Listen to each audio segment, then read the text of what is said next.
ملی هنداره څه شی دی؟ په دې کې زمونږ روماني داستانونه پټ دي. زما خوش رنگ زما مزه بل ځای سنم راسه پر څنګ زما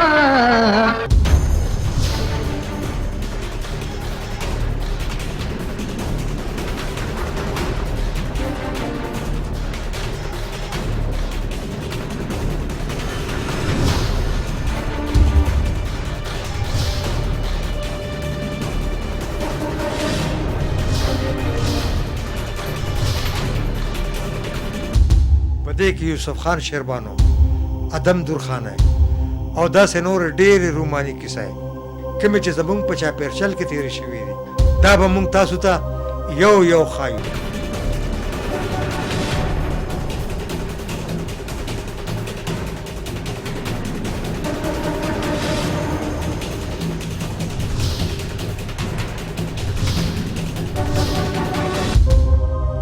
نو ګرانو کتونکو،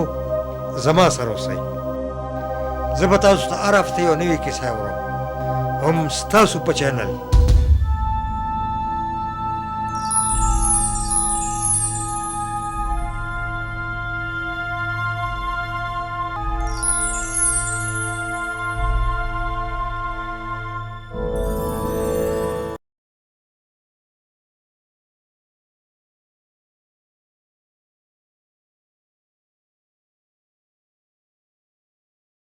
د کیسه خانې د دې بازار په هکله باندې زمونږ د پوهان رای ته راځي چې غوښتو چې د دغه ځای د خلکو رد عمل سو، د دغه ځای د خلکو د پیرنګیانو خلاف جذبات سو او د دې کردار سو. راځي چې غوښتو خپل پوهان ډاکټر هما صاحب ته. ولاړ کیسه خانې کې دي تیار مشین ګنونه، ما نه د هیره که سودا د لیونې و کیسه خانې. دا دوه سندرې د کیسه خانې سره تړلې دي او نن موږ هم د کیسه خانې په هکله یو څو خبرې تاسو سره کوو. سرحدي صوبه د پاکستان تورزنې مټې په نوم یادېږي. پېښور زموږ د سرحدي صوبې د پیژنګلو بنیادي حواله ده. پېښور که وجود دی نو کیسه خانې د هغې زړه. زه نن د کیسه خانې د نوم په هکله یا د هغې څه د تاریخي پس منظر په هکله خبره نه کوم، صرف د هغې ځای نه به خبره شروع کوم کوم ځای نه چې د دې سندرو بنیاد کېښودی شوی دی. کیسه خانې د تاریخ په پاڼو د کال 1913 نه را په دې خوا لکه د نور وځلېده، ځکه چې دغه موده کې د کیسه خانې په بازار کې یوه خونړی واقعه رونما شوه. داسې خونړی واقعه چې د پاکستان د تحریک بنیادونه د هغې په وجه نور پاخه شو. د دې کیسه خانې کې چې په 30 اپریل کال 1913 کې کومه واقعه وشوه، د هغې نه وړاندې په ټول هندوستان کې د سیول نافرمانۍ یو تحریک شروع شو. د دې سیول نافرمانۍ تحریک ابتدا د شاهي باغ نه وشوه چې پکې د مالګې جوړولو ابتدا وشوه او د هغې نه پس په اوتمانزو کې یو کسان کانفرنس وشو. په دې کسان کانفرنس کې یوه لویه مشاعره وشوه او په هغې کې د ملک د جوړولو د عزم اظهار وشو. د پیرنګي د دې وطن نه د ځغلولو کوشش وشو او د قوم د ذهني بیدارۍ لپاره د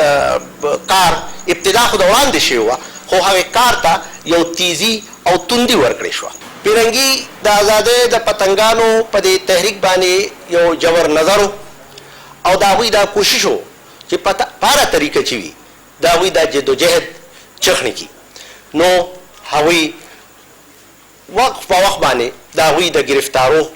او د هغوی د خانه تلاشو کوشش وکړو. د دې تحریک په دوران کې د پېښور ځینې د ازادۍ د تحریک پتنګان ونیولی شو. د هغې د خلاصي لپاره جلوس روانو. نو پیرنګي د هغې د منع کولو لپاره کوشش وکړو او د آرمډ کور یو کار یو ډېر په تیزۍ باندې دغه بازار ته راننوته نو یو زلمی یې چخني که دغې په وجه باندې دغه تحریک نوره تیزی بیا مونده او لمبه شو او هغوی د پیرنګي خلاف چغې سورې شروع کړې او د احتجاجي جلسې د یو ډېر لوی جلوس شکل اختیار کړ د هغې د منې کولو لپاره نور آرمټ کارونه د کیسه خانې په بازار باندې راننوته او هغوی ناکاره ګولۍ په دې مجاهدینو باندې اورولې چې په هغې کې بې شمېره خلک شهیدان شو او فارغ بخاري په خپل کتاب باچا خان کې ویلي دي چې د 500 نه زیات خلک پکې جوبل شو د کیسه خانې د 30 اپریل کال 1913 د دې خونړۍ واقع د ټولو لا اهم اړخ دا دی چې په دې کې صرف د پیښور زلمی او د آزادۍ پتنګان شهیدان نو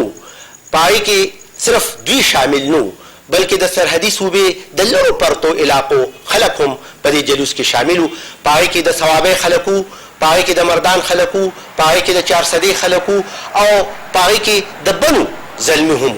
او په دې شهیدانو کې د دغې علاقې خلک هم شامل وو د آزادۍ په دې تحریک کې د سرحدي صوبې هغه ټول زلمي شامل دي د ټولو علاقو نمایندګي په کې شامله وه چا چې د دې تحریک د وړاندې بوتلو دپاره خپل کردار ادا کړی دی نو نن چې ستاسو په خدمت کې د کیسه خانې په باب له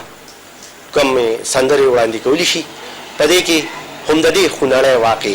ذکر دی او شاید د دې واقعیاتو په ترڅ کې شاعر ویلي چې خاوند یې را بیدار شو غل به وباسي د کوره ساعت ګړۍ ته ګوره یا لکه د هغه وخت د یو پښتون زلمي جذبات په دې ټکو کې بیان شوي دي چې زمونږ په سینو کې پرته وینه د وطن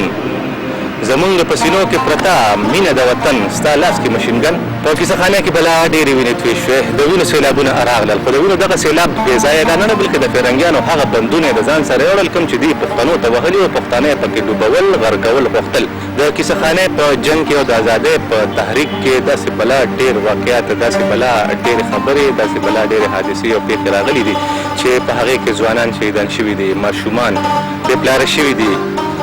پېغلې جونې کونډې شوي دي میندې بورې شوي دي او بلا ډېر خلک د خپلو خپلوانو او د خپلو ماینو نه داسې خلاص شوي دي چې هغو د هغې نوم نشان ورک شوی دی خو د دغه خلکو نامه د تاریخ په پاڼو کې او زمونږ ستاسو په زړونو کې د همیشه لپاره یاد په دې وجه ده چې دغې خلکو ورکړی د خپل ژوند د دې وطن خاورې ته د دې ملک د غیرت ته او د دې وطن د ازادۍ دپاره دوی قربان کړي دي خپل ځانونه نو داسې خلک څنګه د تاریخ د پاڼو نه ورکېدی شي زمونږ ستاسو د سوچونو د فکرونو نه وتې شي کوم خلک چې د وطن په نامه باندې او د وطن په ننګ او ناموس باندې خپل سرونه قربان کړي خپل ځان قربان کړي هغه همیشه یاد وي په یو شکل کې یا په بل شکل کې او هم د دغې خلکو په نامه باندې جوړیږي ځای په ځای باندې بازارونه مینارونه منارې او هغه ځایونه چې موږ تاسو ټولې د شهیدانو د مرکزونو د شهیدانو د مزارونو او د منارو په نامه باندې یادو دغه شانتې ځایونه په کیسه خانې کې هم موجود دي نوموړي لیکوال سمندر خان سمندر صاحب دی الله وکړي هغه په خپل کتاب پښتنې کې د دغې کجیرې ابۍ ذکر هم کړی چا چې خپل ځوان جان زوی د فرنګیانو خلاف جنګ له ولېږه ورته وایي چې بچیه لاړ شه او دا وطن دا خاوره د فرنګیانو د ناپاکو قدمونو نه وزګاره کړه دغه شان د مرغوز بیبي جان د هغې ذکر د هغې نامه هم د هېرولو نه ده چا چې خپل سختن په دې خبره باندې تیار کړو مجبور یې کړو چې هغه هم راپاسي او د فرنګیانو خلاف خپل جنګ جدل شروع کړو چې کله هغه د فرنګیانو په قید کې راغی په ولکه کې راغی نو هغې ورته د هریفول جیر ته یو مشهور خط لیږلی کوم چې اوس هم د تاریخ په پاڼو کې موجود دی راځه چې تاسو د دغې خط یو څو ټکي ووایو دا زما ګوتو کې د بیبي جان د مرغوز د ثوابۍ د هغې بیبي جان د هغې پښتنې د لاس لیکلې خط دی چاته چې خپل سختن خپل خاوند د هریپور د جیل نه څوک چې د فرنګیانو په قید کې خط رالیږلو د هغې جواب دی لیکي چې زما د سر تاجه ننګیالي او ورکه پښتونه شکر دی چې د لیونو ورک نه وي او د ننګ په کار کې د ځان ورک کو چټې دې راغله سترګې مې اوچتې شوې زه هم په هغه ښځو کې د ناستې جوګه شم چې د چا خاوندان د ازادۍ د جنګ قیدیان پراته دي بیبي جان په خط کې نورې ډېرې خبرې لیکي په یو ځای کې دا خبره هم کوي چې د سر تاجه قید ډېر ګران دی په اسانه نه تېرېږي خو یا به ازادي راځي او یا به په جیل کې مړ شي نو زه به هم ستا په قبر باندې جونګړه جوړه کړم خدای دې په هر صورت او په پښتو کلک لره زه ستا د جیل په وجه په ټول کلي کې هسکه ګری ګرځم ماشومان جوړ دي دا ډېر ډېر یادوي او زه ته لاسیه ورکوم. آفرین شبیبي جان، دا خط ته اوس هم چې بني ادم کله ټول د سر نه شروع کړي او تر اخره پورې ځي، نو په دې کې د بیبي جان د کور ذکر هم دی، د هغې د ماشومانو سختۍ هم پکې دي، د کور او د محلت او د کلي هغه کړمې او هغه مشکلات هم پکې دي، او د قید هغه سختۍ هم پکې لیکلي شوي دي، کوم چې د دې سختن په هادي جیل کې د فرنګیانو د لاسه تېرۍ او هغه بېعزتۍ او هغه تکلیفونه په بیبي جان او د هغې سختن د ازادۍ د جنګ دپاره دې هر څه ته غاړه ایښې وه. او هم دغه وجه وه چې اوس نن موږ په دې خپل وطن کې په دې ازاده فضا کې په خوشحالۍ ساګانې اخلو او وایو چې دا وطن زمونږ دی.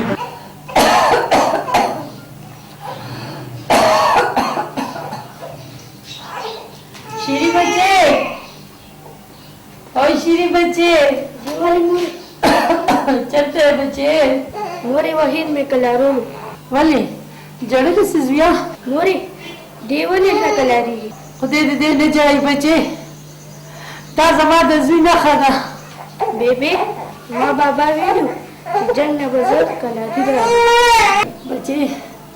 ستا پلار یو غیرتي پښتون دی، خپل د خاورې په پد کې وتی دی او یو بهادر جنګیالی دی، او ته شکر وباسه چې ته د هغه زوی مورې زموږ بابا به غازي راځي او د وطن مېړنۍ ښځې او بچي تل ناکام کوي. مورې زه چا نه هم ګیله نه کوم دا مزې مې جاړي الله ورته ووایه 𝑦𝒂𝒏𝒂𝒉𝒊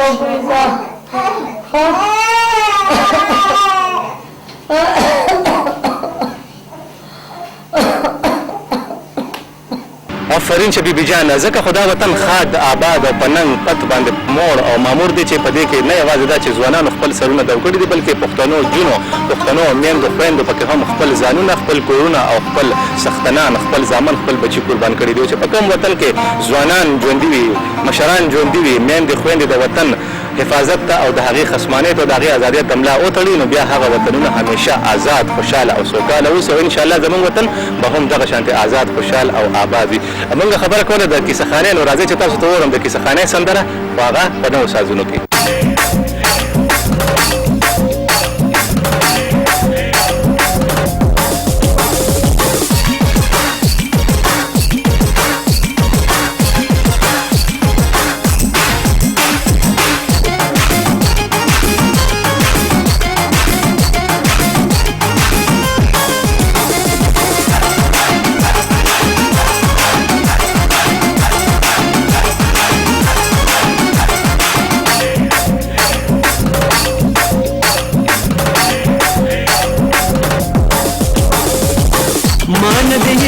सौदा दली बने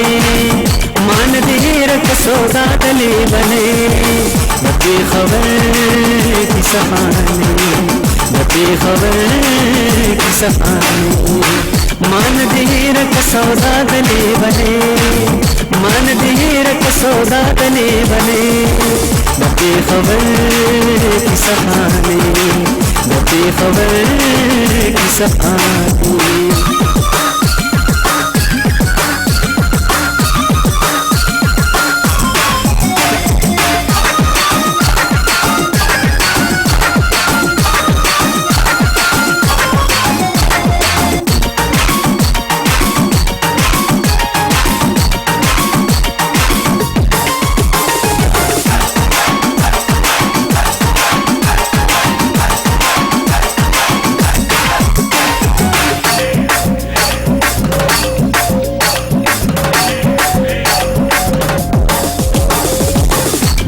पखपला यो बाजार में दुनिया पखपला यो बाजार में सोचते नजी सूप खंदा बतराजिना सोचते नजी सूप खंदा बतराजिना बती खबर की सफानी बती खबर की सफानी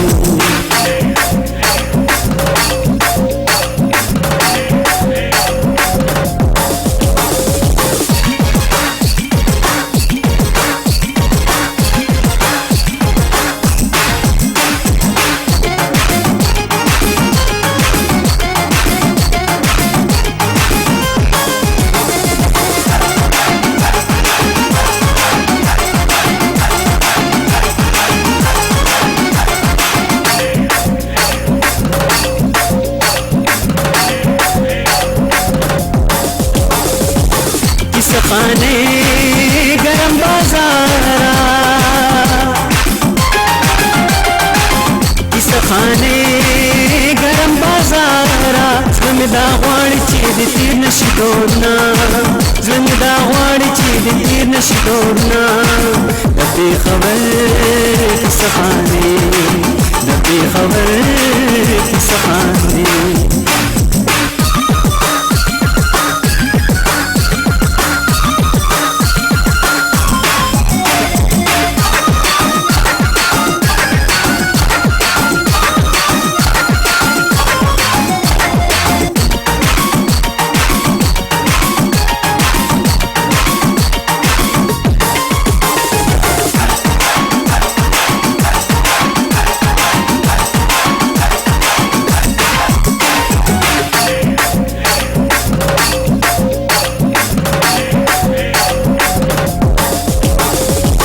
ولی ونی بسو دا غواړي ولی ونی بسو دا غواړي سمیاد ندی د بازار کوم سیلنا سمیاد ندی د بازار کوم سیلنا د پېښور قصه خانه د پېښور قصه خانه مان د هیرک سودا د لیونې مان د هیرک سودا د لیونې د پېښور قصه خانه د پېښور قصه خانه جی ګرانو کتونکو دا خو د کیسه خانې په حواله باندې سندره او داسې بلا ډېرې سندرې بلا ډېرې خبرې او بلا ډېر ځایونه دي یوازې کیسه خانه نه ده بلکې پېښور خو ټول زمونږ د تاریخ زمونږ د ثقافت زمونږ د ژوند ادب او زمونږ د ډېرو بلا واقعیاتو نه ډک پروت دی په دغه شانتې مونږ په هر پروګرام کې تاسو سره خبرې شروع کړو بلا ډېرې خبرې د پېښور په مختلفو بازارونو لکه چې دا خوږ اسلامیه کالج هم پکې شامل دی چې تاسو دا لوی بلډینګ په شا باندې ګورئ د دې خپل یو تاریخي حیثیت دی او په دې باندې به انشاءالله چېرته ځان له یو پروګرام کوو دغه شانتې د شاهي کیلې ځان له یو خپل زوړ او پخوانی تاریخ دی چې هغه هم زمونږ د پروګرامونو سره زمونږ د ننګ او پت او د تاریخ سره یو بل سمې خوري جی ګرانو کتونکو دا خو د پېښور او دا خو د کیسه خانې او دا د پېښور ویړ او خور ور ښکلې دانه وانه تس نس پروت ښار موږ تاسو سره کوو د پېښور په حواله باندې خبرې خو زموږ خبرې په خپل ځای شاعران د پېښور په هکله څه وایي تاسو ته دا خبره هم را په یاده کړم چې داسې یو دور نه دی راغلی چې شاعرانو د پېښور ذکر نه کړی په هر دور کې د هر دور شاعرانو د پېښور ذکر ډېر په خوند کړی دی او د پېښور د خوندونو نه د پېښور د ځایونو نه د پېښور د خبرو نه د دې ځای د ګلونو د کاوو د ناستې پاستې د ژوند جواک نه اخیستي دي خوندونه نو راځئ چې غوږ شو عرفان خان ته چې د عرفان خان په دې اواز کې په دې نظم کې شاعر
رسي سرته خپل قربا هدایت الله ګل ته ورکړي اجازه ته تر بله پروګرامه پورې په لوی الله مسپارم